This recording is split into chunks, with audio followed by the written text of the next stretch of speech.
ஆ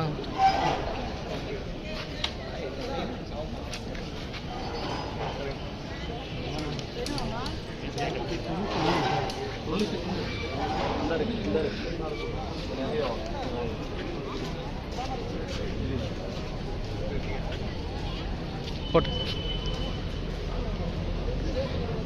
ஒரு பூத்தில் பார்க்குற மாதிரி. ஆ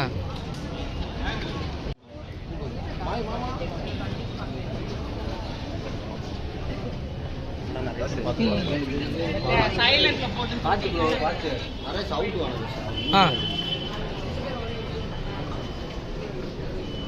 இதாங்க கட் பண்ண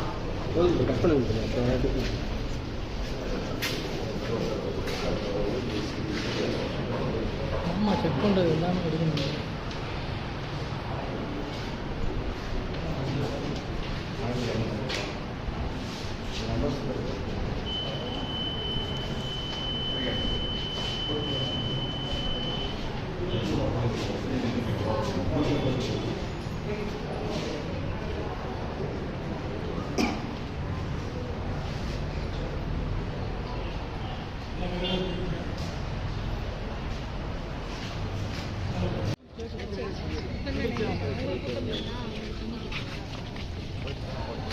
எப்படியாப்பா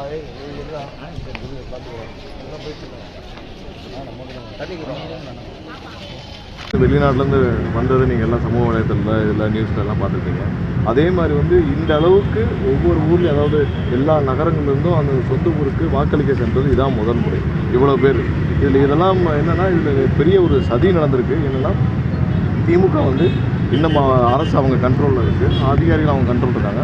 பெரும்பாலான இடத்துல வந்து மக்கள் வந்து ஆயிரக்கணக்கான மக்கள் அங்கங்கே பஸ் ஸ்டாண்டில் வந்து தேங்கி கிடக்கிறாங்க. அவங்களுக்கு எந்த பஸ் வசதியும் செய்யப்படலை, எந்த முன்னேற்பாடும் செய்யப்படலை.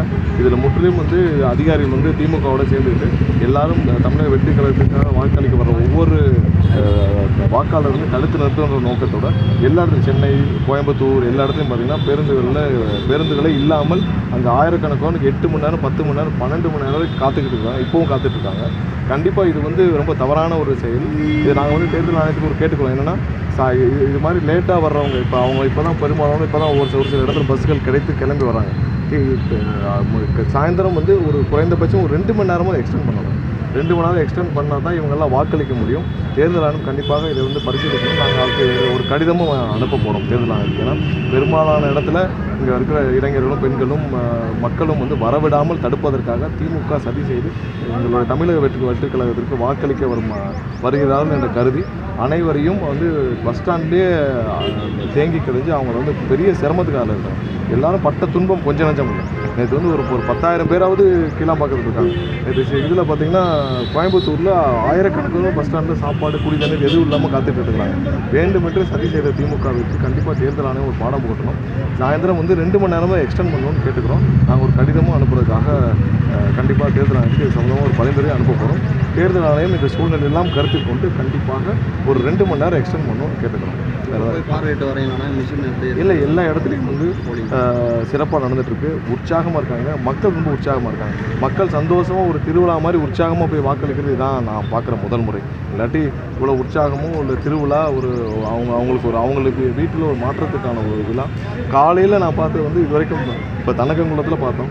தனக்கங்குளத்துலாம் காலையில் ஒரு 7 மணிக்கே வந்து மிகப்பெரிய வரிசை. இவ்வளோ பெரிய வரிசை நாங்கள் எங்கேயும் பார்த்ததே கிடையாது. ஸோ எல்லா இடத்துலையும் நீண்ட நிறைய 6 மணிக்கே போய் பூத்தில் காத்துட்டு இருந்த மக்கள்லாம் பார்த்தோம். ஸோ மக்கள் வந்து மிகவும் ஒரு எழுச்சியோட ஒரு மாற்றத்திற்காக மிகவும் சத்தம் இல்லாமல் சைலண்ட்டாக ஒரு மிகப்பெரிய புரட்சி பண்ணிகிட்டு இருக்காங்க. கண்டிப்பாக இதோடைய ரிசல்ட்டு 4ஆம் தேதி உங்களுக்கு. நன்றி.